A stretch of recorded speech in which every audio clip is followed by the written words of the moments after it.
Yung taong hindi ka ginagawang priority pero ayaw ka ring pakawalan, mag-ingat ka dyan. Kasi kadalasan hindi love yan, strategy yan. Kasi kung mahal ka talaga, pipiliin ka, uunahin ka, ipaglalaban ka. Pero siya, ayaw kang iwan, oo, pero ayaw ka ring piliin. Binibigyan ka niya ng just enough para hindi ka umalis, pero hindi sapat para maging masaya ka. Kaya kapag kailangan ka niya, laging nandyan. Pero pag ikaw na ang may kailangan, ang daming dahilan. Kasi may oras siya para sa iba, pero wala sa'yo. Hindi ka niya mahal. Komportable lang siya kasi nandyan ka. At ang pinakamasakit, ginagawa kang spare parts.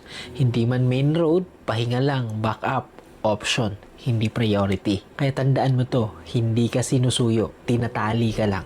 Hindi para makalin, kundi para siguraduhin na may babalikan siyang tao kapag wala nang nag-work sa iba. Hindi love yan. Security blanket ka lang.